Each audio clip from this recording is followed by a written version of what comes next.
And we're live. Hi, guys. Well, we are, but I am working on getting Instagram going. Okay. Okay, here we go. Okay, and we're live. There we go. We're live. Now we're live. Now we're live. Except you have to come on TikTok, Rob. I did. I requested. We're back. Let me take a look here. Rob is there. I'm there. Yay. Oh. Get up here. There you are. I'm up. Woo-woo. How are you guys? Good. Man, it's like a breath of fresh air just to be with both of you guys. I've missed you. Yeah, I thought just because I came on that it was a breath of fresh air, but hey, that works. No, you kind of brought the stank in. Yeah. Oh gosh, look at the new digs. I enjoy the new background, the new setup. It's so cool. It almost looks like a fake background, like you like a Zoom one that you like. That's like a pre-done one. It looks so cool. It's a green screen. Yeah, that's what it looks like. 100%. Purple screen. Yeah, I love it. Yeah. Hey, we got Mary over on Instagram. We got Bob. We got Amethyst Moon. I'm sorry, I'm blanking on your name right now, but Misty, I believe. We'll go with that. All the things. Sharky Chicky, Lee.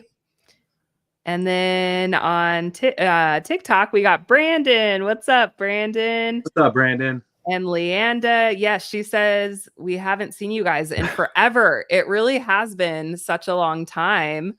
It's good to be back.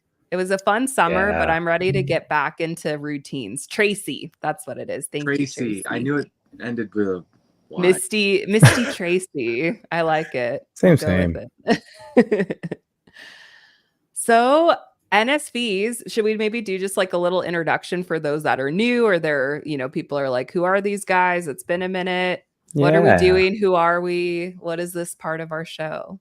Yeah. And Leanda says, met you guys at JBY Awards. Yeah. Oh. Yes, I remember. And yeah, nice to see you. And hopefully we will see you at the next JBY Awards. In April of next year, which will be fun. So yeah, Murph, you want to start us off? Who are you? Who are you, Murph? Hi, my name's Murph. I really missed you guys. Like the last show that you guys, we were planning. I had to bail at the last minute because I was moving and had an opportunity come up, and so that's been my life for the past couple of weeks. But prior to that, go back like 3 years ago, I had VSG. And my highest weight was 464 pounds.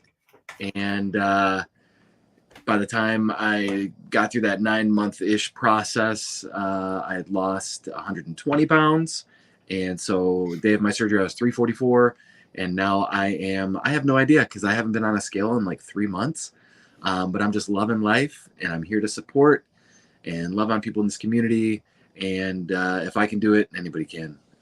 It's VSG, all the different types of bariatric surgery, even GLP-1s. Like it's just taking control of your life is just so important. And do what works for you, and at the end of the day, make sure you're happy.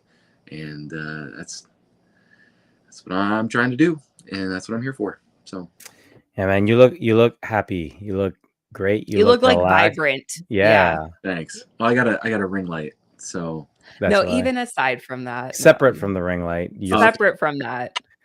It looks like your walls are velvet. You have a velvet wall. It looks. They are. It's very Prince-esque. The schnozberries taste like schnozberries. Oh, there you go. I feel like I'm living in like Willy Wonka's house or something. That's so fun. That's good. They were already painted that color, and perfect. It like fit our aesthetic, so yeah, keep it because it looks great. So, totally blessed to have this new space, and thanks for being patient with me, guys. And I couldn't be here last time you met, and I'm glad I'm here now. Yes. Awesome. Who are you, Rob? Who are you with your black tank top every week? And as per usual, cool hair gel. Tell us about yourself. Yeah. Hello, everyone. Oh, and Bob said it's like a reunion. Yes, it is like a reunion. What's up, guys? My name is Rob, aka Waiting in Vain. I had RNY it's actually going to, what's the date today? 18th? Yeah. So it's either in 3 or 4 days. I don't remember. Is it 21st or 22nd? It might be the 20th. I don't know. But around this time, 4 years ago, I had gastric bypass. I have lost, hey, Tony. Oh, we have an echo as per usual. I lost about, well, I was at 400 pounds at my largest. I am currently around 183-ish. I'm going up and down just a little bit right now. I'm training for my second transformation bodybuilding competition, which will be at the end of October, with the goal of placing so then I can go to Worlds, which is going to be 2 weeks after for the transformation division, which is amazing. Something I'm really looking forward to. And yeah, just like Murph said, our goal, I know with my goal, is to really just support all you guys who have gone through or are going through all the things that we've gone through. Initially we started this as a male specific podcast because we had a lot of questions. We had a lot of things that we were trying to work through, and we thought, hey, if we could provide some advice or answers or stories or whatever the case might be, support to the people going through the same thing that we went through, it would be all worth it. And it ended up growing, and we added Shea. So now it's not just a guys only, it's everyone. And so Shea, you tell us about yourself.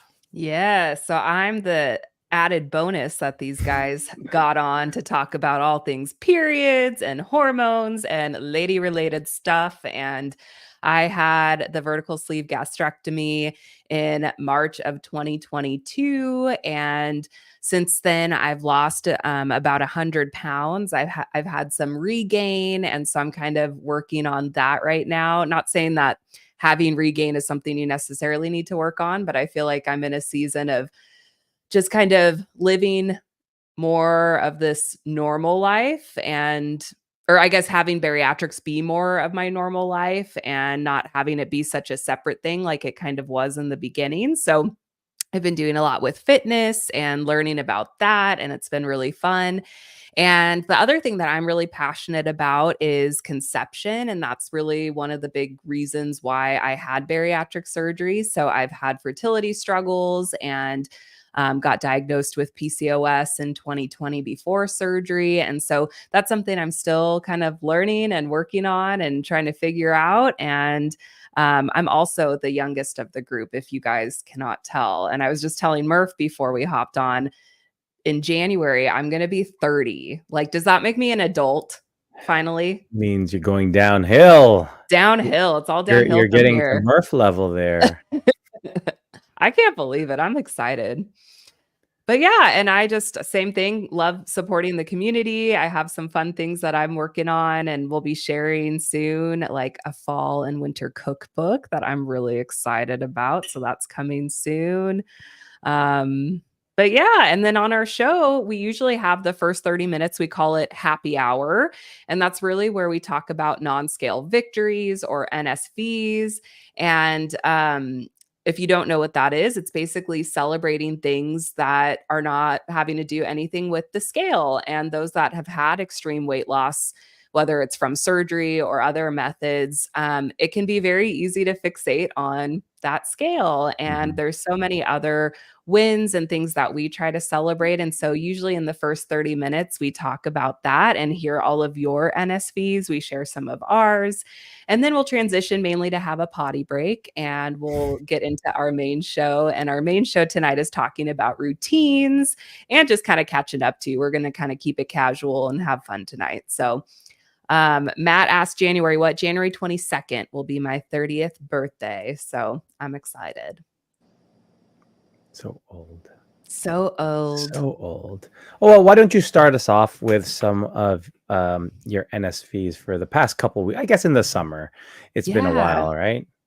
Yeah. And feel free, TikTok, Instagram, YouTube, put in your NSVs. We got one a bit earlier about a towel fitting around. And I was saying that's a really big one. Murph and I were talking about that one. For me, I just had a really cool NSV. My husband and I this summer, we got a camper. And so last week we went camping and we spent a full week in it. It was so much fun. And it was such a different type of vacation than like what I used to do. I feel like when I would vacation prior to surgery, it's like my whole goal would be like, what food are we having? And just basically to kind of like sit around the whole time, which nothing is wrong with resting and chilling. I like that too. But this trip was so fun. Like it was all about adventures and exploring. We did a ton of hiking. We hiked down to this place called the Smith River, and there was like this little pool inlet. And me and Dylan went and swam in it, even though it was freezing cold, and like scaled all these rocks. And like it was just such a fun like adventure trip. And it's something I would have never done 2-3 years ago. And so that was a huge NSV of just like being able to move my body and just explore and have such a fun time. It was awesome. That's awesome. LaShawn also shared an SV. Her SV is being able to lift more weights and walk more steps, which is awesome. Yes. Shea, you're doing a lot in regards to the fitness part. I see you're doing some of the challenges, which is amazing. I like following along for sure.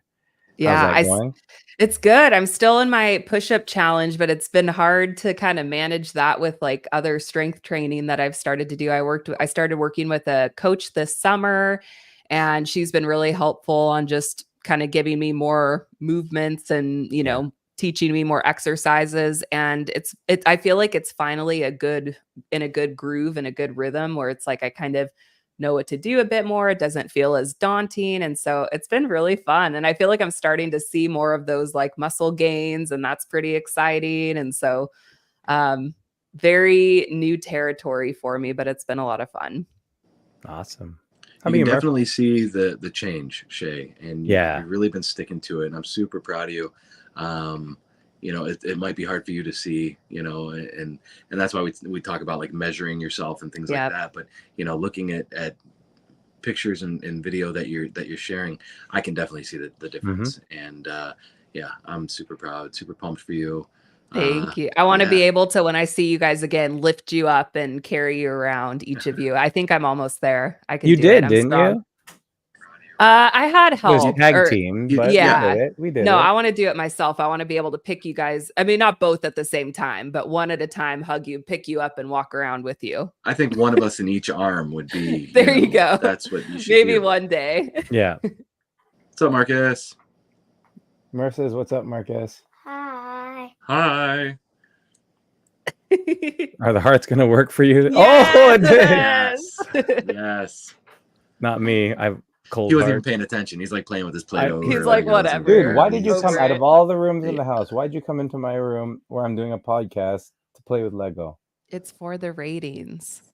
You come into my room. You walk into my place. Yeah. I don't even know that quote. I know they said that is so cool. You should look at it in the other room. No, okay, come on. For real now. What a guy. Here we have a couple NSVs, and then we're going to move to you, Murph. I'm giving you plenty of warning to be thinking of yours, okay? Yeah, go ahead. Mary said my NSV would be going sleeveless and loving my shoulders. Mary, you legit have really good shoulders. I've actually thought that many times.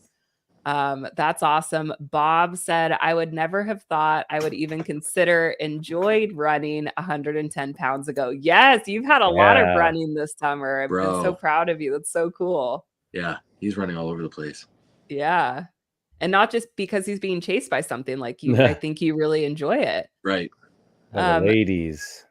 Matt said, went on a couple of rides at the local fair. That in and of itself is like a good one, like that you made it out alive.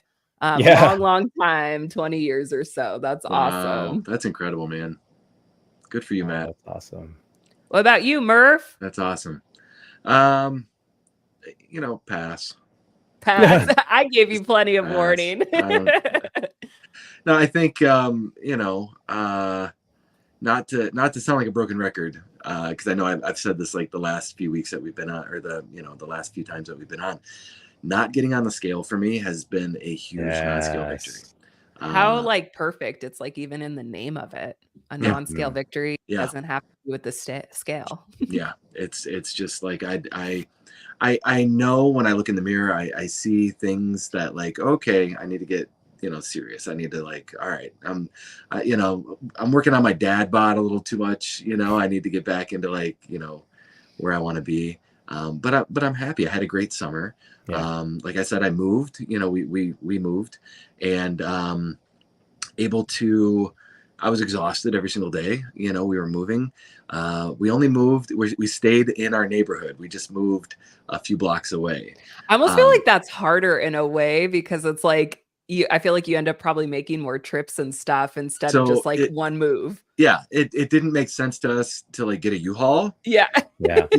And we're Let me just carry it 2 blocks. We can just do this. We got to traverse, put down the third row and the second row, and and we were able to get everything except for the couches. Wow. Yeah, everything came in our traverse. But I wish I would have kept count of how many trips we made. I mean, it was just all day, 4 days in a row, just trip after trip after trip, and I was exhausted. But like, man, I remember when we moved 4 years ago, May 12th of 2020, during COVID. I was just then considering having bariatric surgery. Like I just met with my the office, and it was something that I was considering. And I remember doing that move. We had to have people help us, which was hard to do because it was in the middle of COVID. And so my boys had to, take on a lot of that. A lot of, and they were younger, and it was just a lot of me standing around just saying, put this here, put that there. I couldn't do anything. And this time I was bringing loads over by myself and carrying up and down the stairs. And like, it was insane. It's so, like surreal, but like, it's almost like a dream, like to think back, like, how did we move the last time? Oh wait, I didn't, because I couldn't, and it's like, whoa, that's a trip. That was only 4 years ago. So it was crazy. It was really cool just to be able to do all that.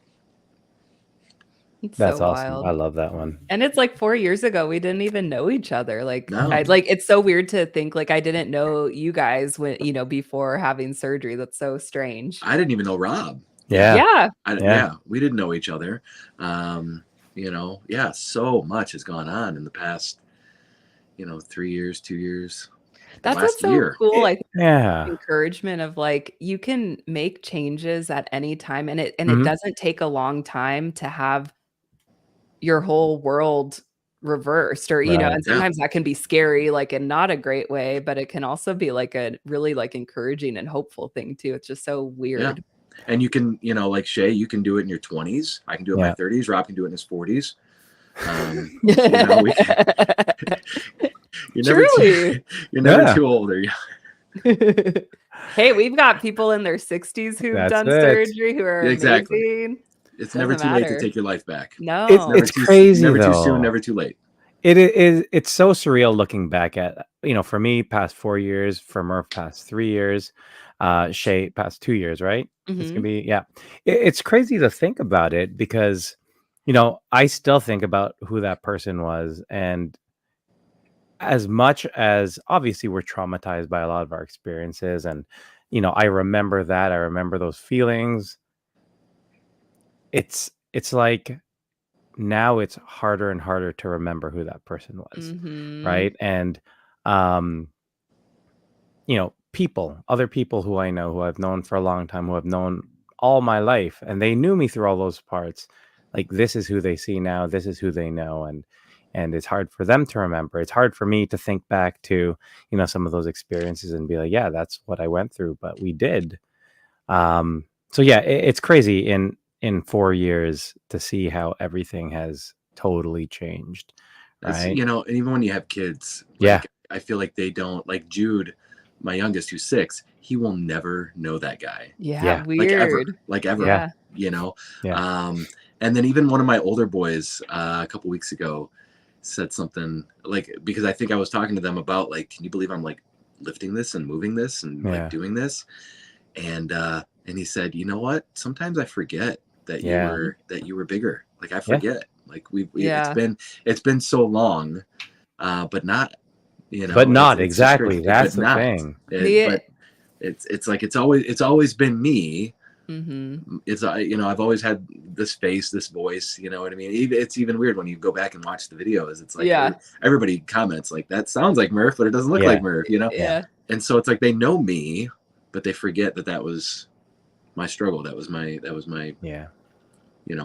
thing that I had to, Well, Dylan and I were talking about that topic though, and it's interesting how much life I feel like I've lived since having surgery. Yeah.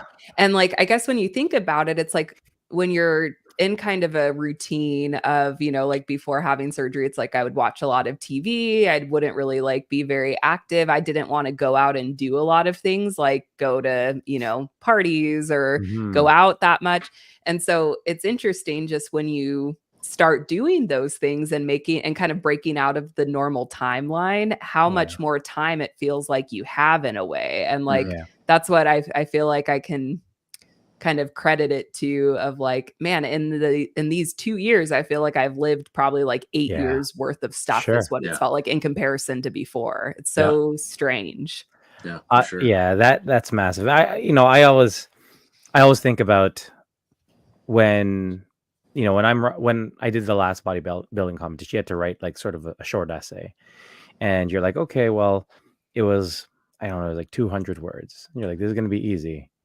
And then 200 words filled up really quickly as I'm looking at all the different things that I feel like I've achieved in the past 4 years, right? Like, every year I would challenge myself with something new, and then it would grow from there. And those are just some of like the things that you can show for it. All the other things, all these NSVs that we're celebrating, everything, like, you're right, you feel like you've lived so much more in this new life that we've given ourselves. And don't get me wrong, we've given ourselves this. Like, everyone here who is watching on TikTok and Instagram, like, you've done this. This was your decision to do. This is the life that you guys have earned. Like, that's big time, right? And so, as much as people say, oh, it was a gift to have this extra opportunity, sure, but it was earned, right? It's not easy to make the decision to upend all the habits that you've known, for me, for 36, 37 years, right? Everything that you've known, everything that you've been comfortable with, everything that you've hid behind, it's hard to break that. But look at everything we've done in the past couple of years as a result of that. It's mind-blowing to really put that into perspective. Absolutely. Yeah. There's a couple comments on Instagram I just wanted to read. Sharky Chicky said one of her NSVs was she went on a whale watch without being boat sick. 19 years ago was the last one. That's so fascinating. I wonder if that's from surgery. Yeah. And then the Journey to a Healthier Me said, I felt like the day I had bariatric surgery was the day I was reborn again. I finally got to live the life I always wanted and dreamt about. Yes. Yeah. Aw, and Justin says, man, I missed you guys. We miss you too, Justin. He's gonna be one too that I'm working my muscles up at. Justin, I was telling the guys that when I see them, I'm gonna pick each of them up and carry them around and building my strength. And you're one too that I'm gonna pick up and give a hug. Pick them up. Pick them up. I want to go back to the Journey to a Healthier Me's comment in regards to living that life that you've always wanted and dreamt about. It really does feel like that, though, right? Like, I know that the life that, I've said this constantly. If I were to go back to Rob of 4 years ago or 5 years ago and asked, what would be that ideal life? What would you dream of doing?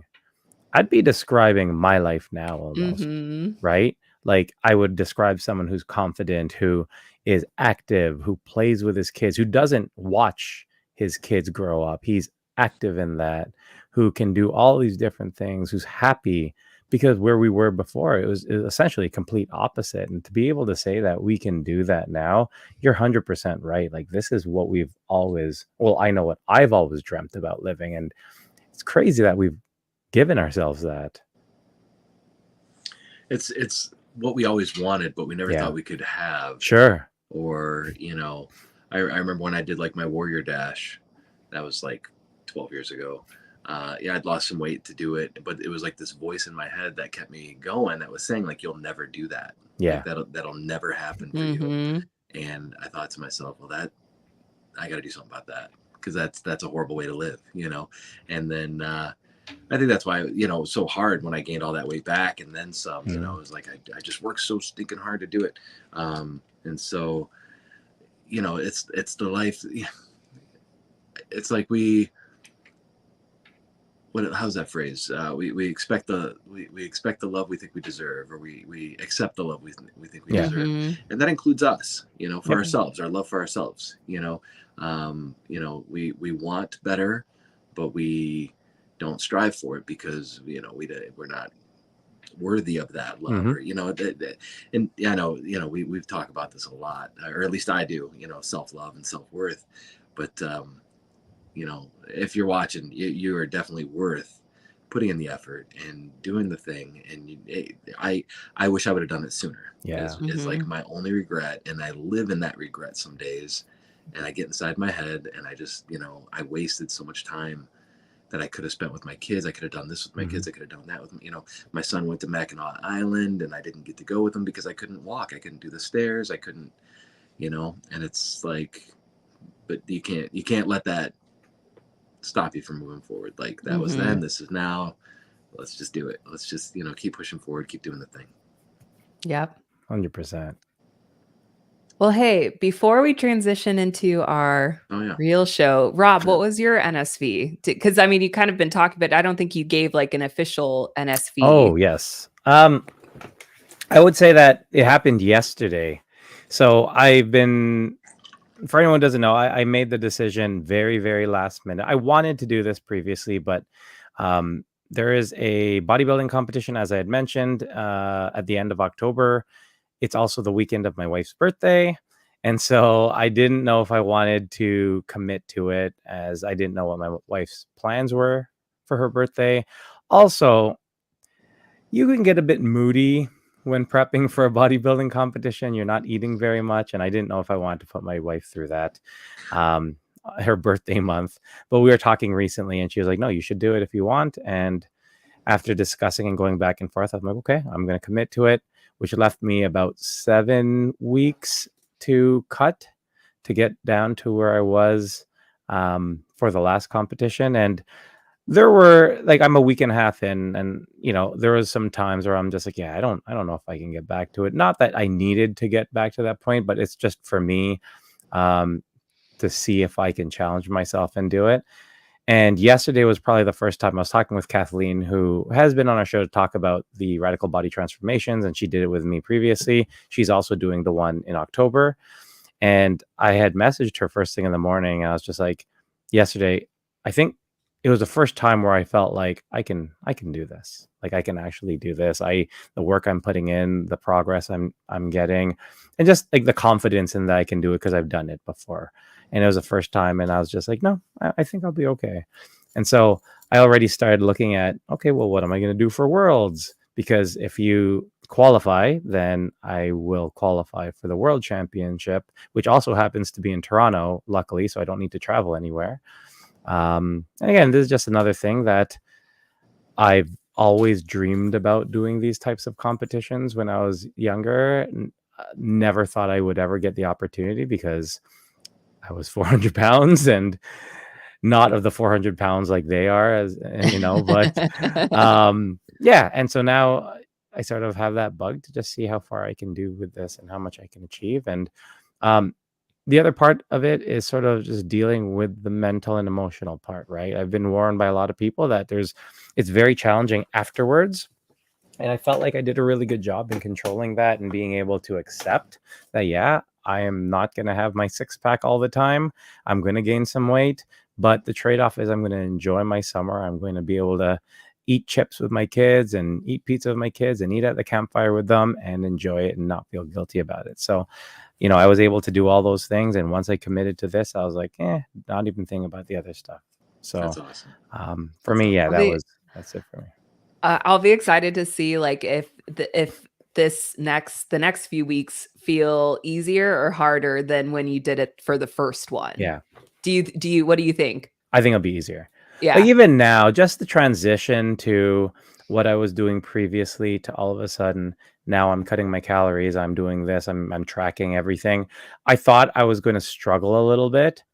No, like it was It's day kind of just one. getting back into that Yeah. routine And I again. actually enjoyed it. And that's why I Mhm. think this is perfect timing for this episode where we're going to talk about routines, because it felt comfortable for me to have that routine again, right? Mhm. And for me, it was a routine that I've been keeping up, slightly different, but since last November when I announced that I was going to do the show, right? And so for me, it felt comfortable, and I just feel like it's just way better now because I have a better understanding about myself. I think all these different steps that we take, all these NSVs, at the end of the day, they're great, but the big takeaway is what you learn about yourself, and how you can adapt based on that, right? Because we've said this on the show before, life doesn't give a shit, right? Nothing is ever gonna, just because you're going through some great things or you had bariatric surgery, doesn't mean that life cares.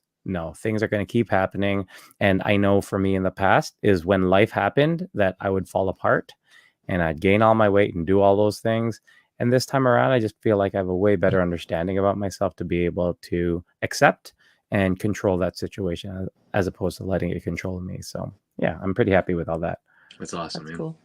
For quickly, or not quickly, this is our show, we can do what we want, but Justin had just said, what are your macros looking like? Because he's in the middle of a mini cut for vacation, he said. Ooh. We'll move on since I've been trying to hit macros. So my macros right now, I am at so after the bodybuilding competition, I did reverse dieting and I found that my set point was about 2,500 calories. So now I'm sitting at 2,000 calories a day. I'm doing 190 grams of protein, 170 grams of carbs, and about 70 grams of fat. I am in the process of losing about a pound. Actually, no, I lie. Right now, because it's only been the first 2 weeks, I've been losing about earbuds. I've been losing about 4 to 5 pounds a week, which is a lot of water, which I expected, right? Like I was eating a lot of other stuff previous to that. So I expect that. I expect it to slow down to about a 1 to 2 pound a week.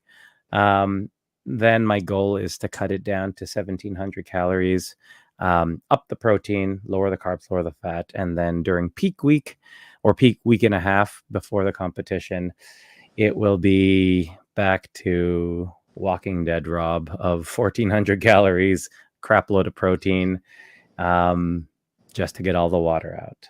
And then I have to up all that for the week between Worlds, because I'm manifesting it here. I'm gonna qualify for Worlds, guys. So once I get to Worlds, then I'm gonna have to up that again for Worlds, and then I'm gonna have to peak week again for the final week before Worlds. They shouldn't call that peak week. They should call that dead week or something. I know a lot of times they call it like a whole bunch of other stuff, but yeah, it's a lot. But I did find, Justin, I actually enjoy this better than bulking, because bulking was super hard. When I was bulking originally, I was at 3,200 calories. Whew. And I was eating. There's just as like a bariatric not enough patient, time as there isn't. I was eating every hour. I don't know how I was I could eating do that. every hour. I hated food because it was just a lot. Like gorging yourself almost. Yeah. It was like, as much as we can eat, I was just like, okay, I'm going to eat that. And I was really trying to be smart about choosing things like had to be very calorie dense, which it's hard to a lot of fat. Healthy foods in bulk. It's hard. Yeah. Because like we look at what 2,000 calories of really clean food is, that's a lot of volume. It's a lot of volume. So I was like, nope, give me the cheese. Give me all the stuff with high calories and a lot of fat, because that's the only way I'm going to get sour cream. Yeah. So, yeah. Cool. All right. Well, should we do potty break, sexy time music, and then stay tuned? We're gonna stay on TikTok tonight. So we're just gonna take a little 5-minute break, if that, so you guys can hear. Well, TikTok, you won't hear the sexy time music, but if you're on YouTube, Facebook, or Instagram, you'll get to hear it. And we'll get into routines. And I feel like this is a good segue, what we've already been talking about. Yeah. All right. Sexy time music in 3, 2, 1.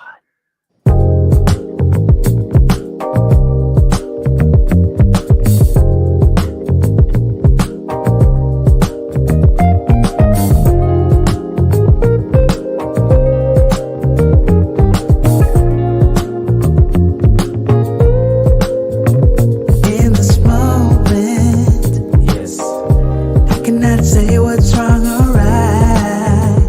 No. It's not hard to fool me. No. 'Cause I'm addicted to the good life. Yes. Yeah. Lead the way. I follow. No need to say. No. Where we are heading now, babe.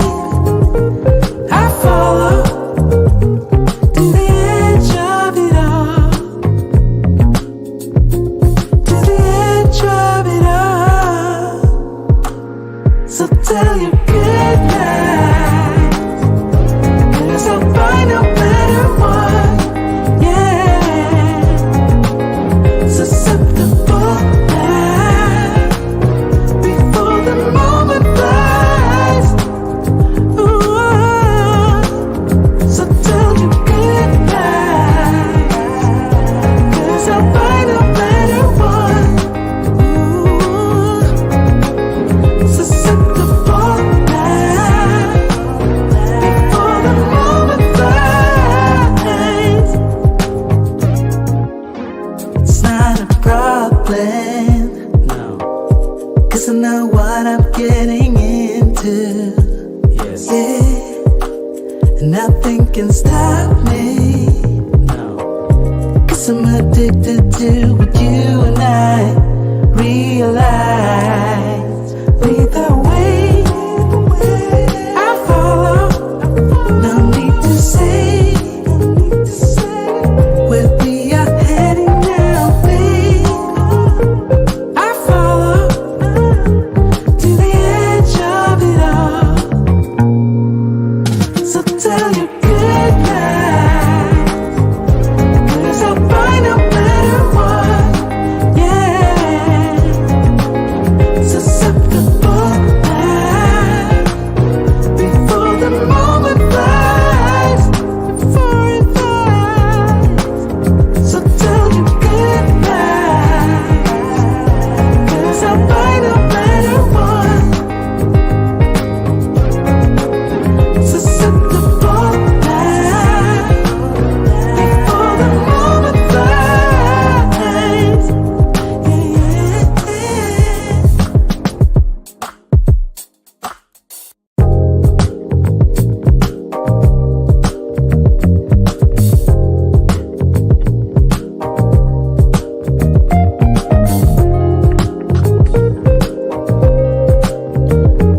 I'm ready.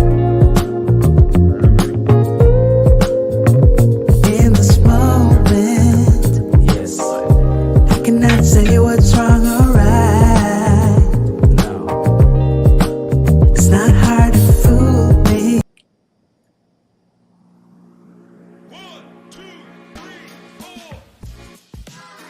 What's up, guys? This is Rob, and I got them thighs. Hey, I'm Murph. Come cry with me. Ooh, that's good. I'm There you go. Shea. What's up, guys? And welcome to the Waiting Table podcast. Hey. Hey! We are back. Murph threw me off with his little song. I know. got distracted. That was so cool. Hey. I like Murph it. I like Sinatra. it. Murph Sinatra. I Want to join like us? it. There you are. Okay. Yeah. Good deal. Good deal. Technology, right? Hey, it's It working. is, it is. Yay. It's all working. It's all good. Awesome. All good. And it's all good that we are finally back. So thank you, Yes. everyone, for joining us on another episode of the Waiting Table podcast, where we have roundtable discussions about the hottest topics in weight loss with, of course, the coolest people from the bariatric community. I'm Rob. We got Murph. We got Shea. And, of course, we got you guys. So grab a chair, wind down from your busy day, and take a seat at the table. Murph, how's it going, buddy? It's going great. Shay, how you doing?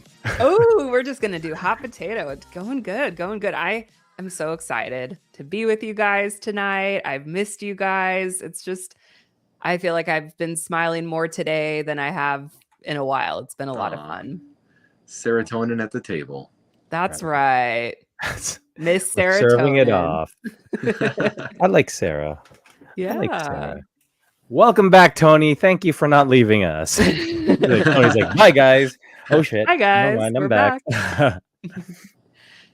Well, what a great topic we have in store today. We're going to Yeah. just probably catch up and hang out too a bit, but talking about routines, and this is a root part of my being with you guys is a part of my routine that I really missed, and I can already feel myself just feeling better having this incorporated back in. Yeah. But I know for me, I used to hate routines. I used to feel like they were very stifling and I didn't like them, but I feel like especially over this last year, I've learned that they can bring a lot of safety and peace, and it's something I've been trying to hone in and kind of learning what the different routines are for different seasons. And so I'm curious from you guys, have you always liked routines? Are you not currently a routine type person? What does that look like? I think, looking back, like we were talking about, 3, 4 years ago, what was my routine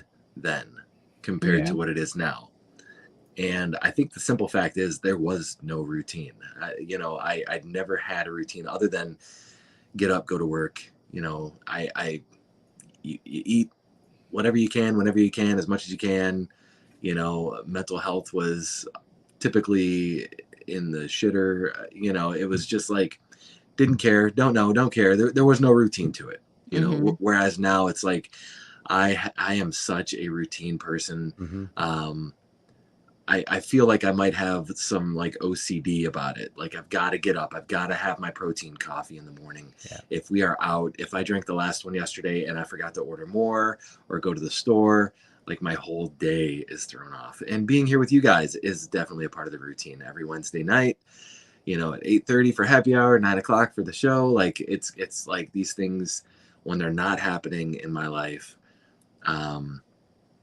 Yeah, I just feel super lost because this is the way it's been.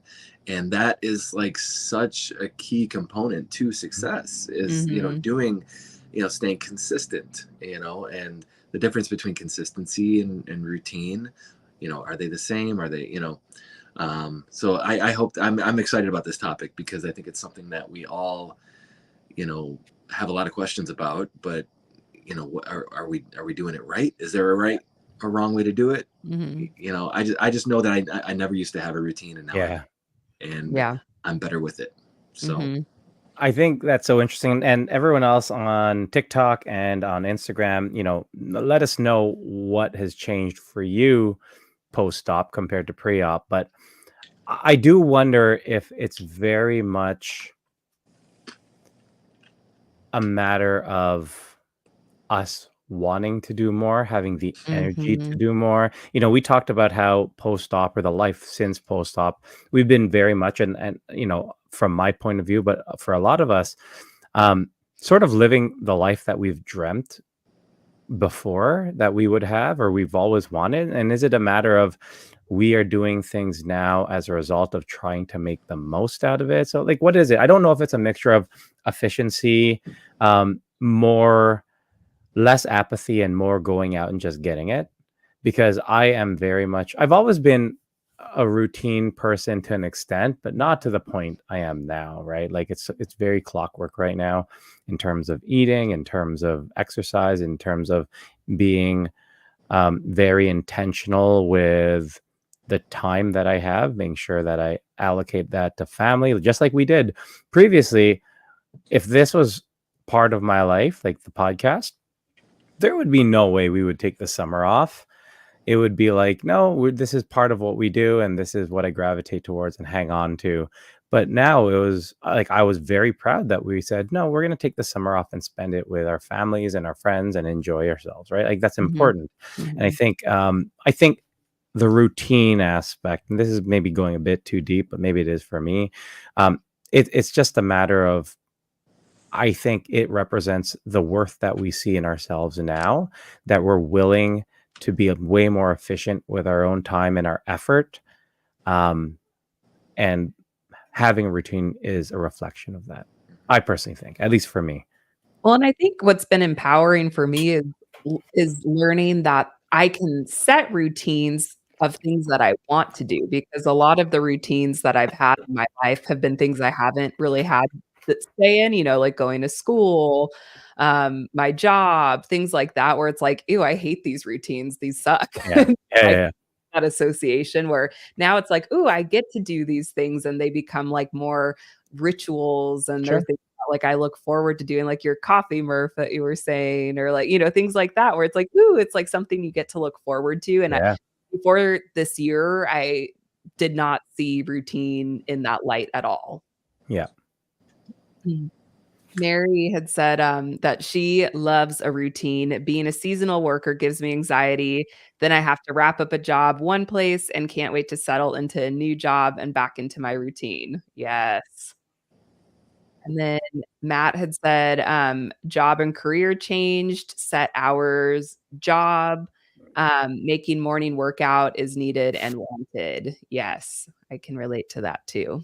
Mm. And I think that's a big part too, right? I think what your career is or the flexibility in your career, um, it makes a big difference. Obviously, you need to have maybe a bit more structure if you have like a typical 9 to 5 type thing and you don't have the ability to adjust as much as some other people. But again, like we've always had that ability, we've always had that requirement, but we just never did. Mhm. Right. And so, yeah, I'm very interested to hear what people feel like is the impetus behind that. Like, what is it that makes you want to set those priorities now versus before? Because we've always had the opportunity to, right? Mhm. That's a big difference. I know for me, this last year has been kind of weird with my day job where I've had a lot more flexibility than I've ever had before, where my time, it's like I've had projects, but it can kind of be done at any time, sort of. And so that's been weird because I thought like that was always like my dream. Like, oh, if I could just have like total open flexibility with my schedule, like that would be so great. Yeah. And having more of that, it actually has felt kind of scary because it's Sure. just like, oh my gosh, there's so many choices and ways to Yeah. go about things. Yeah. And it felt very overwhelming, and I found myself having a lot of like decision fatigue, and then I would get Mhm. so overwhelmed with the options where it's like I don't know what to do. And so I had to start setting routines for myself, just like for my mental well-being of like, Yeah. okay, there are certain things that I want to do every day, so I have some type of structure to hold on to. But before that, I was looking for the opposite. So it's just kind of Yeah. interesting how that's changed for me. Without the routine of the same kind, if you're not working a 9 to 5 Monday through Friday, Mhm. I work per diem, so I get to pick and choose when I go to work. That is probably the best and worst thing Yeah, ever, for sure. because Mhm. Elise is off work, she's got a day off, and I just don't feel like going in. Or she's like, babe, don't go in. It's my day off. Let's go do this. Let's go do that. And it's like, Yeah. oh, but I got to work, and Yeah. like, well, since we moved, I haven't worked. So like when I was in EMT school, I didn't work for those whole 10 weeks. I took the time off, and then I came back, worked for 3 weeks, and then we moved. And Yeah. now I'm not working again. I haven't been able to work in the past couple weeks because she's in orientation again at a different hospital. That's a whole nother lots of good changes over the summer. But like it comes with all these like, yeah, there's so many different like unknown factors. Like no 2 days are the same. And I think that's when it comes down to like motivation. Sure. Mhm. If you don't have that schedule or that structure, that thing that's, like when I was in EMT school, I knew I'd be there Monday, Tuesday, Wednesday. So those were the days that I hit the gym at the school on my lunch break, and I got into that routine. And that's when I started doing the 50 push-up 50-day challenge. And it's like, all right, routine feels really, really good. Well, I graduated, I passed, and then, and it's like, okay, I'm not going to school anymore. Yeah. So I've got my home gym, but it's all the way downstairs, or it's all the way outside, or it's, and it's like, oh crap, it's not part of so I have to develop a new routine. Yeah. Mhm. And saying like, no, not today is so easy. It's so easy to just be like, tomorrow, tomorrow, tomorrow. And but I'm the same guy that just told you, like, I wish I would have had weight loss surgery sooner. I wish I would have done this sooner. You know what I mean? It's like, you got to kind of remember that, like, you need to push yourself sometimes to develop the routine. I've even thought about doing the 50-day push-up challenge again, starting all over, because that was a good routine thing that you guys, Justin and a group of other guys held me accountable. Sure. Because I was a part of that thing. It was, a routine. And so I think as humans, we just need that, structure. But motivation is a big factor. Big factor. If you don't have the motivation to go to work or to go to the gym or do the routine, you're going to skip it. You're going to miss it. 9 times out of 10, you're going to just skip it. And I think that's the bigger thing. It's sort of like, what do you get from a routine, right? Is it, because everyone's a bit different. Everyone reacts to routine, reacts to structure differently. And so it's sort of like, what is the main thing you're looking for? And Tony brought up a good point. He shared that, there's changes in his career which have thrown off his routine, and he's seen some regain as a result, which I think a lot of us would, because we've sort of navigated and honed in on that routine that's worked for us. But the challenge, I guess, is how do you adjust? And we said this before, life doesn't give a crap, right? How do you adjust when life adjusts, right? And so I always found for me is, and I'm big on like visualizing things and manifesting them, but I always found that for me, it was really setting those non-negotiables. So regardless of what position I'm in, regardless of what's going on, there are certain non-negotiables that will ground me in what's important to me. So, whether it's I need to spend time reading with my son, or I have to go to the gym, or I have to play pickleball, or whatever, those are the things that, regardless of what's happening, have to happen, because those are the things that don't, if I maintain those things, even if it's one or two things, it doesn't throw me off everything, right? It still feels like I'm still working towards that same goal. It's still working towards everything, but good night. But at the same time, it's accepting that there's change, right? There's always going to be change. There's always going to be challenges. And it's sort of like, as long as I prioritize certain things, then it'll help with keeping me sort of in that. And like you mentioned the push-up challenge. I know Mary's saying, I love the push-up challenge. I think that's a great one, right? It's finding the different things that'll sort of motivate you and keep you accountable. Everyone is different, right? And Tony had also said on TikTok, my workout routine is consistent, but my nutrition is not locked in. And I think that's the biggest thing I've learned over the summer, and I think this year in total.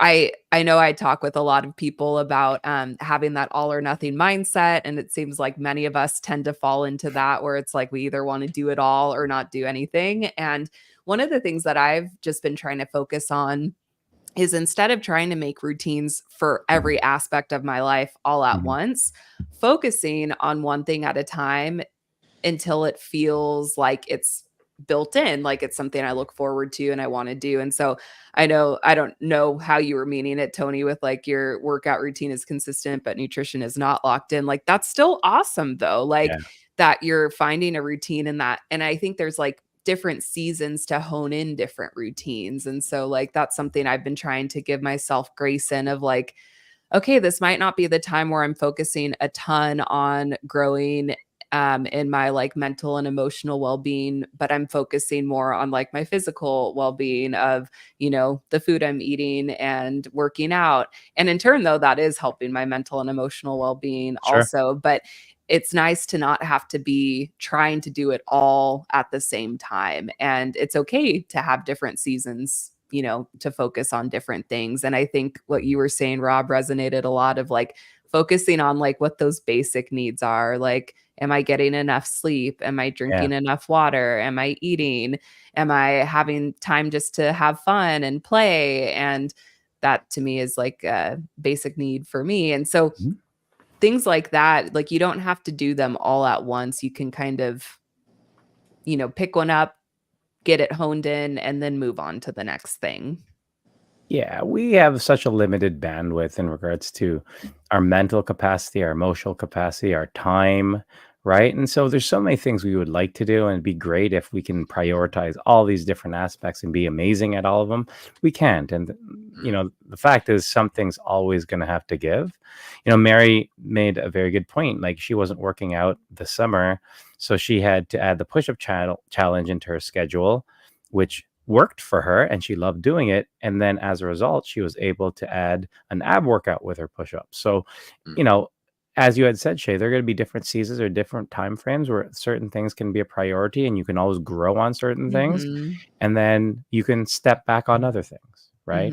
And we just need to be okay with that, because we're not going to be able to get to everything, unfortunately, right? I think it's important too to keep in mind or write it down or make a vision board or something. There has to be a goal. You know, if the payoff, you know, the reward has to outweigh that desire to go back to bed, or you know, or that desire to, or the lack of desire to go down the stairs and go to the gym, or you know, the payoff. What is the payoff? What is the goal? And for some of us, for me anyways, you know, my goal was to lose was to get down to 199 pounds, and then I did, and I didn't have any more goals, and it was just, and then I just kept losing weight, and I got down to 167, and then my goal was like, okay, I need to like bulk up, I need to like gain weight because I was way too thin. And so now I've gained the weight again, but it's like, okay, now what do I do? Like I'm back up to, I'm probably back up to 199, maybe even 2 something. I don't know. I don't know. I have no idea what I'm at, but like, I just don't have any goals set for myself right now. Routine is on my bingo card. We made bingo cards for our New Year's resolution. All the kids did. And starting a fitness routine was on my bingo card. Did I do it? Yeah. For 50 I feel days. like you did, though. I mean, that you did. I did. Am I doing it now? No. You know, yeah, but again, honest, you did do it though. Like, and I did. And now it's just a new season to go, okay, how do I bring that into this season of life where it's different? But you've also, I don't know, give yourself some credit in the sense of like, you've had big things, like you've moved, you're in a totally different environment. You'd had school, like work changes, school changes. Exactly. Oh my God. Oh, I fell down. Oh my God. That was awesome. That's pretty much been your summer, Murph. What happened to Rob now? Yeah, No, just looking at my crotch. Sorry, guys. Just melted. Or not, sorry, I don't know. So I think the importance of having a goal or something to reach towards, even like, you know, like they say like your first year is like your honeymoon phase, right? You're going to lose a bunch of weight in that first year. And then, you know, I'm in my 3rd year, which is typically the maintenance phase, and it's like, you know, there's these kind of like, not rules, but like guidelines to, you know, what to expect and what's gonna, you know, what's coming down the pipe. And so I think I'm at a place where it's like, I need to figure out what routine works for me now. Yeah. Because that routine worked then. Like those foods worked then, but they don't work now. Yeah. You know, the way that I dealt with my mental health worked then, but now I'm a different person dealing with different things. So you have to be willing to constantly, I think, pivot. Right? Yeah. And like go in different directions and see what your next goal is. To say that, you know, I'm going to hit the gym 5 days a week and I'm going to get up at 3 a.m. Jamie, you're crazy. And, I could never get up at 3 a.m. I get up at 6 or 6:30, and that's like way too early. I'm not a morning person. But you know, it's all we are ever evolving. We are always constantly changing and needing new things. What worked yesterday isn't going to work today.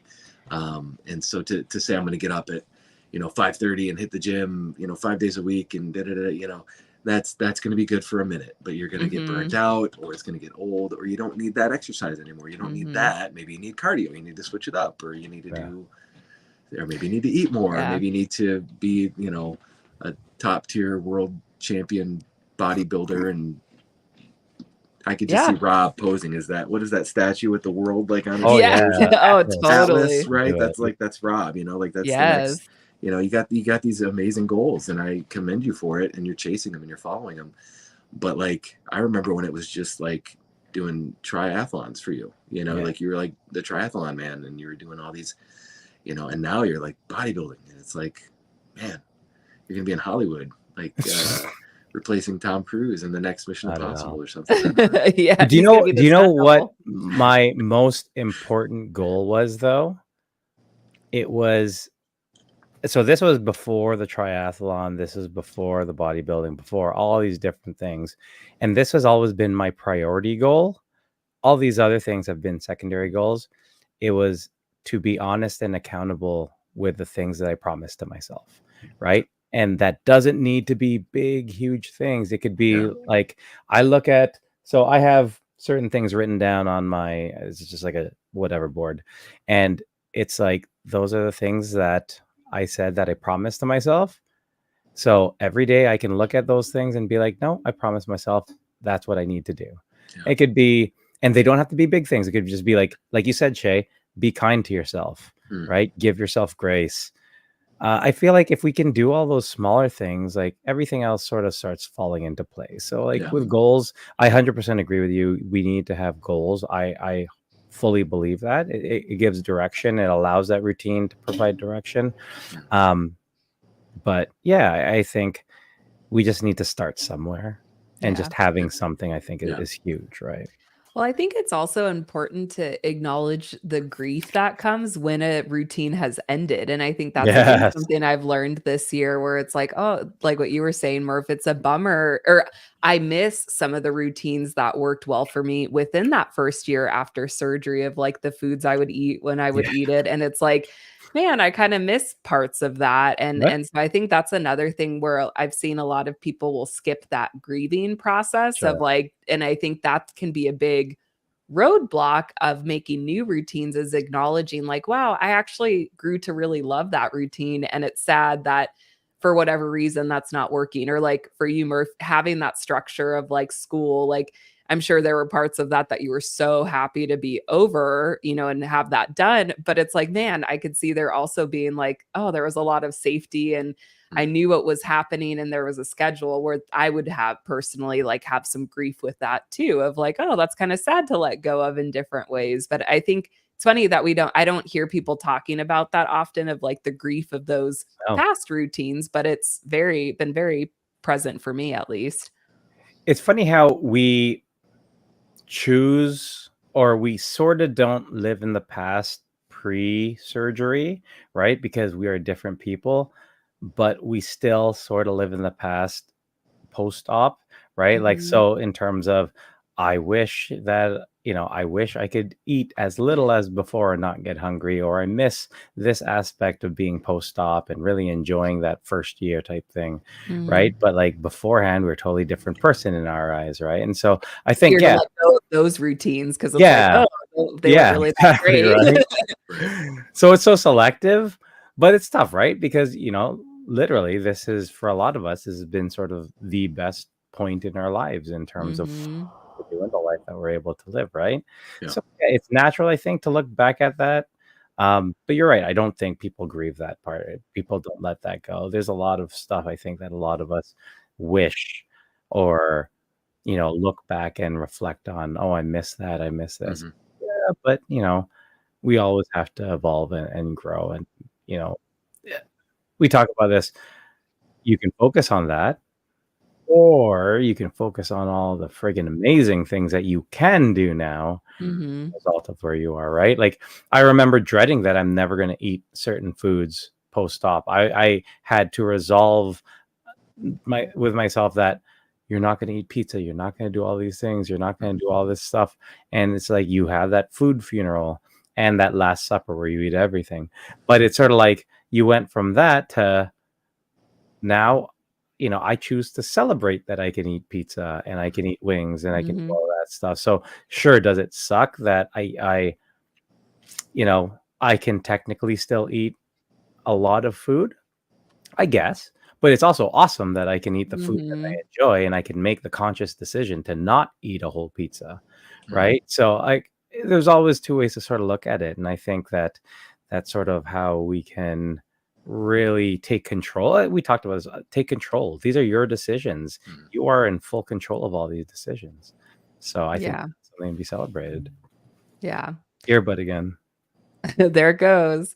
Mary had said that she's been hanging on to her routine of spending 2 to 3 hours at a day at the gym, and that she's really beat herself up over that. And especially for you, Mary, you're living the not van life, the RV life too, where it's like you're having to constantly change your routine. And yeah, I would just encourage you to grieve, just to grieve as you change. Like even, just Dylan and I with doing the camper trips that we've done, we've had times where we felt really sad, like that it was ending. Like there's Sure. parts of that where it's like, man, there's parts of those routines that we really like that we can't do at home because we don't live in an RV, like, and so I don't know, I hear you on that. And it's okay to feel like conflicting feelings at the same time of like excited to be going on to the next adventure, the next thing, but also feeling really sad on what you're leaving behind. Like you don't have to pick between them. It's okay to Yeah. feel all of that at the same time.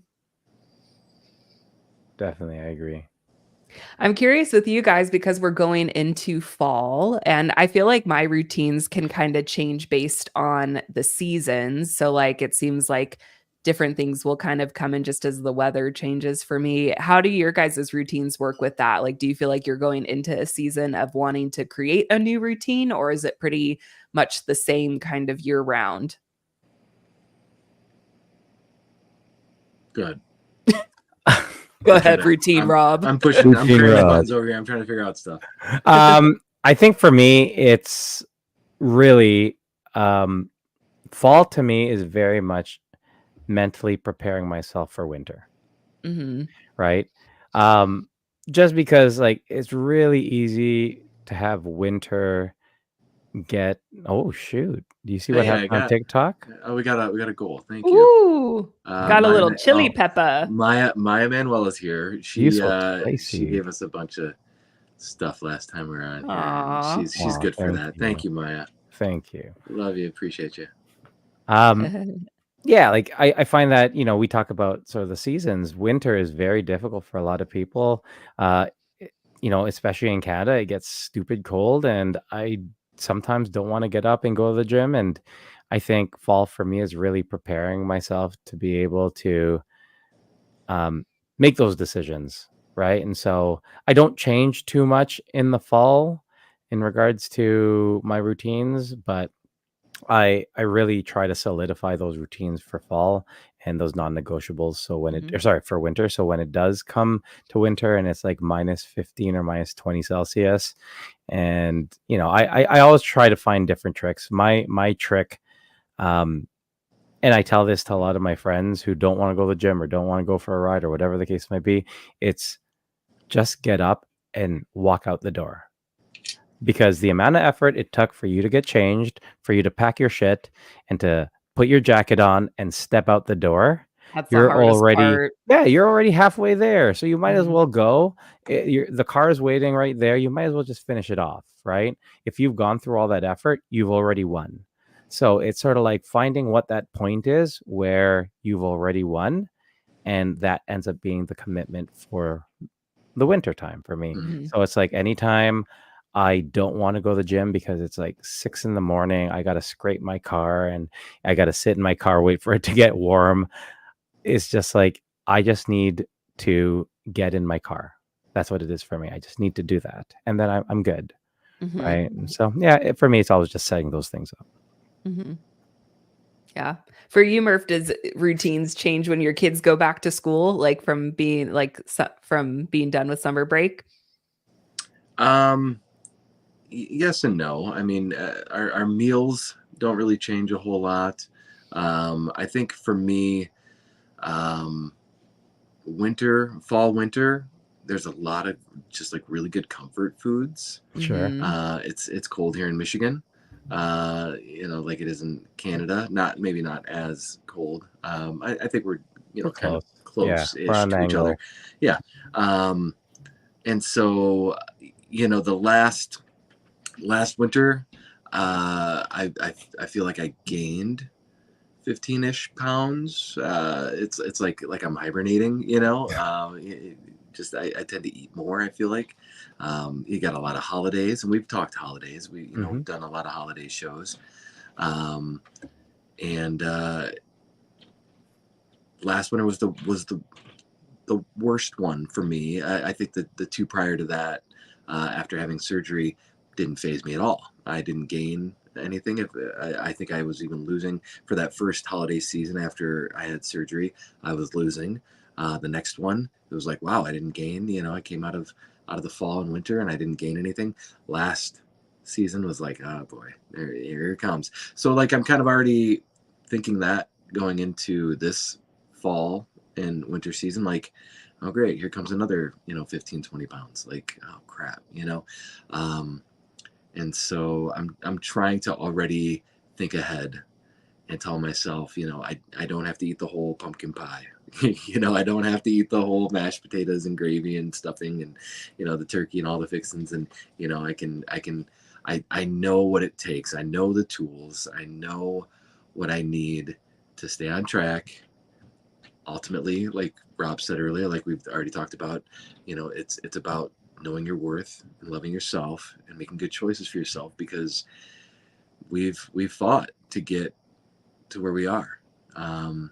It most definitely was not the easy way out, and that's still, 3 years later, gets under my skin when people say that it's the easy way out. No, this is the hardest thing I've ever had to do, and nothing has changed other than, I lost a bunch of weight, but I'm still the same guy. I'm still dealing with the same stuff. Fall, winter, they're hard again.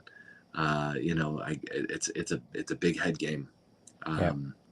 So going into that season, I'm nervous. And yeah, right now my headspace is not, 100%. It's been better. Summer was great. Spring was great. The past 3 years have been great. Things are starting to catch up, and but I know the tools, and getting back into this routine of being here with you guys and having the support. I know I'll get through it. I know I will. And enjoy. We talked about this previously, right? Yeah. Especially on the holiday shows. You said, I know that all this other food is going to be coming, and but as we said before, enjoy those, right? Because that's a part of the experience of that holiday. And the worst is sitting at that table brooding because you're just staring at the pumpkin pie that everyone's enjoying. Like you said, that you can make the decision to have some and enjoy some, and make those right decisions. And ultimately, it's about that balance, right? Like we still say that the goal of bariatric surgery, well, I say the goal of bariatric surgery wasn't necessarily just to lose weight. It was to gain happiness, right? And I think that is all encompassing with a lot of other things, including food and vacation and family time. So there's that balance, right? And so I think that is awesome to make sure that you can plan ahead for those seasons because they're coming, right? How about you, Shea? Yeah. I think, again, for me, it is really seasonal. Where I live, we get all of the seasons, but they're more mild. So it's like, going into winter, it definitely gets colder, not to the extent where you guys are at. Like I live in a valley. And so when we get snow that hits the valley floor, like we get excited about it. That's how little snow we get. But yeah, I think each season, it's just a nice time to reevaluate like what's working and kind of really just embracing what is. Again, I think it's very easy to fall into when it's in winter, like wishing for the summer, and when I'm in summer, wishing for the fall because it's cooler or whatever reason. And so trying to just embrace what each season holds. So like in fall, I'm just in the mindset of really hunkering down. Like I don't really want to travel a whole lot. I just want to be home. I want to declutter stuff. I want to just be more present in kind of the fall things that I enjoy. I want to decorate my house. Like there's just a couple things that kind of I want to do to kind of set myself up for that. Winter tends to be more of like a reflective month of really, again, hibernating, kind of being present in things not being so great outside, which can be really hard. And I definitely feel that as gets later in the winter where it's like, I want to have sunshine again. But then spring and summer are kind of fun because it's like getting outside more, doing more things. And so I think for whatever reason in my mind, it just makes sense to kind of build new routines with the season and kind of roll with it that way. But I don't know. That's kind of where I'm at right now. I'm working on and something else that's been really helpful. I'm a huge advocate for intuitive eating and I talk about that a lot. And in this season in my life, it's been really helpful to do more macro tracking and kind of focusing on having things be more visual that way and having goals related to that. So again, I think just different seasons of life Sure. are helpful, kind of doing different things, and it's okay to have that. So I guess for me, in the vein of routines changing and really prioritizing and the seasons changing with fall and winter coming, what are some of your non-negotiables that as the season changes that you really want to root for yourself and sort of make sure you prioritize for everyone if you want to share, but also obviously for Shea and Murph? So I think for me, it's again focusing on those basic needs, but the things that I'm really focusing on right now is pre-planning meals and logging those. I've been using Chronometer as my tracking app for that, and it's felt really good. Again, I got kind of nervous to start tracking a bit more because in the past it's led to diet culture Sure. ways of thinking and I just didn't want to get into that, but this time it's actually been really helpful and I don't feel like I've put any of my worth in it. It's just more of like this is helpful to see Mhm. what goals I have and just to stick with it so I kind of have a better plan. And I think that's the thing that I'm learning is like when I can plan my meals ahead or when I know what workouts I'm going to do, it just really helps that decision fatigue. And that's what I'm finding will trip me up a lot is I have to make decisions a lot during the day. And when I have more of that routine set of what I'm eating, when I'm eating, what workouts I'm doing, it's just one less thing to think about and I can just do it. And that feels really nice. So, um, yeah, meal planning and eating within the goals that I have, and then also moving my body, and I'm on more of like a routine with that. Doing more strength training. I'm kind of getting into cardio a little bit more now, so I think I'm gonna maybe try to do some jogging and running this fall and winter. We'll see. That's kind of exciting. Um, Getting enough rest, and I think really just limiting plans. I can tend to overbook myself with even virtual stuff, but like in-person stuff too. And so I think again, just going into that fall and winter time of being reflective and more internal. Yeah. I think just not saying yes to everything and really just focusing on being home and just kind of chilling a bit. So, and lots of reading. Nice. So I want to share, Murph, while you're finalizing your thoughts for that. Tony D mentioned focusing on my nutrition, having good habits for the holidays. I think that's a really, really good one for us. I know Purity, your Berry secretary, mentioned that this is going to be her first holiday since surgery. And Tony, you mentioned, remember to eat slow and just focus on protein for holiday meals. Yeah, like all these things. Pre-planning is really important. I know even A. David 2088 said pre-planning helps me a lot, especially when traveling. I believe you travel quite a lot for work. Yep. So yeah, meal prep is really, really important. And again, this is all planning, right? This is all stuff that you have control over. So that's And I good. will say, like, it can feel intimidating and like a Sure. lot of work at first.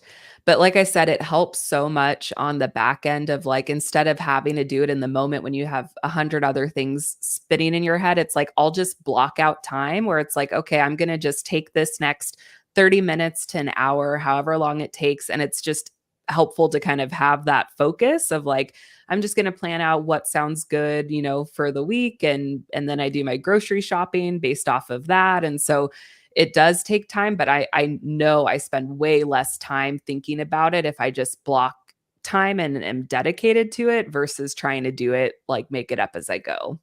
Yeah, for sure. Um, Mary says meal prep and entering my food and my fitness pal ahead of time is so helpful. Sharky Chicky says I find journaling has helped me more being more accountable, which is great. If anyone also does use my fitness pal and would like to link up with me in regards to it, so again, an accountability partner. You have visuals of what I eat and I can see what you eat. And so it's a good way to keep people accountable in terms of entering if you do want that extra help. I love Jamie's non-negotiable. My sexy time music and waiting table Wednesdays. It's my treat to myself. If I did everything I had planned out in the day, keeps me on track. Thank you very much. We greatly appreciate it as well. Yeah. All right, Murph. We stalled as long as possible, buddy. I had both of my mics muted. I feel like there was some echoing. A couple people said there was some echoing, so I think it was me. Yeah. Can you hear me now? Yes. Yeah. I don't know if the echo went away or if that made it any better, but I was just trying to hold it up. Just wait and see. But what was the question? Did you have a question? Just kind of like what your non-negotiables are going into this new routine. Sorry. Guys, we're professional here. We're professionals. I'm sorry. Since when did we become professionals? I don't. No, I don't know why I said that. That's not a thing. My non-negotiables. Gotta have my protein coffee in the morning. Yeah, start with that. No, it's a good one. I mean, just working on loving myself and saying, just looking in the mirror and just, I don't know. I guess I don't have any non-negotiables. I don't think I can BS my way through this question. I think that's an honest response. Like, that's okay. Yeah, maybe that's a good thing to think about what those are, Yeah. Yeah. I mean, it's in the grand scheme of things, it's don't go back to being almost 500 pounds. You know what I mean? Like, that's like a non-negotiable. Like, don't go backwards. Don't do those things again. Don't, and that's it's obvious, but it's like, I'm terrified, it's enough to scare me almost into doing the right things on a daily basis. Like thinking back at where I was and how much pain I was in, being in that wheelchair, walking with a walking stick, missing all those things for my kids. It's enough motivation for me every day when I wake up and I see them,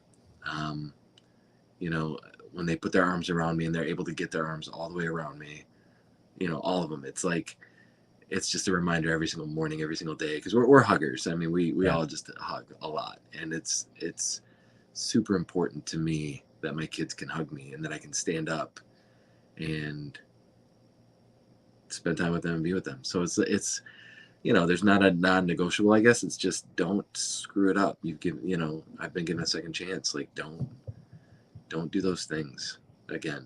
Like, don't be an idiot. Like a lot of people don't get second chances in life. And I feel like I was so close to death's door. It's just that simple for me. Just don't screw it up. Like, live every moment like it's your last. For me, that was, I remember those moments when it felt like it was my last. Mm-hmm. And I don't want to get there again.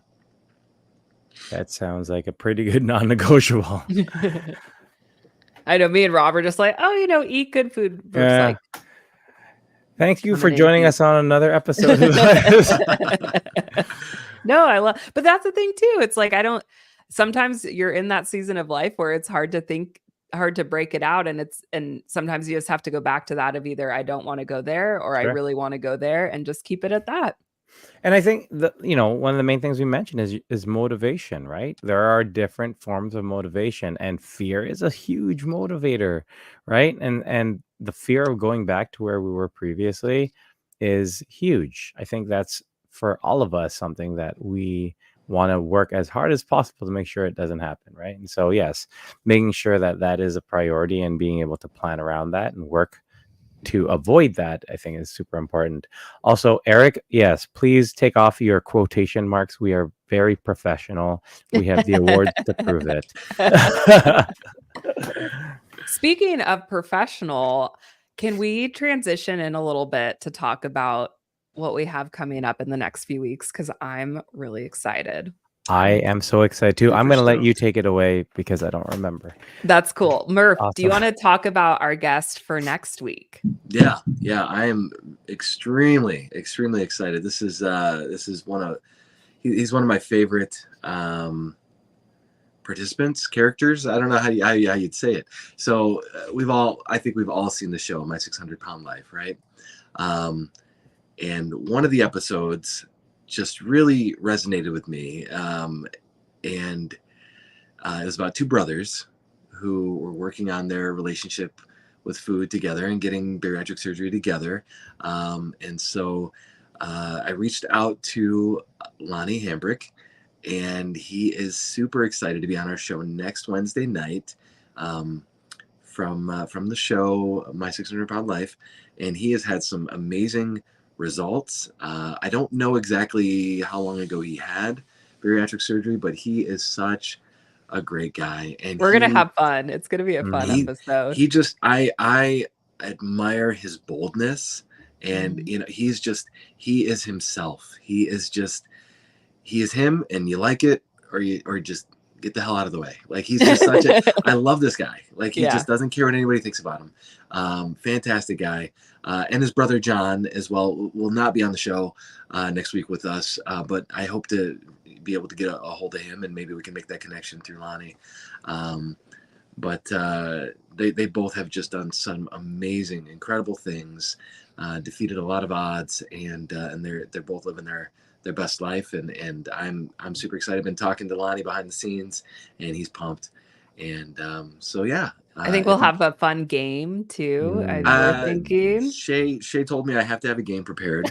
So if anybody has any game ideas, let me know. Yeah, no, send us some game ideas, because that's like, I feel like the hardest part, but my favorite part to do on the show. But it's hard coming up with them sometimes. We can only do, Creed karaoke so many times. We get some better ideas,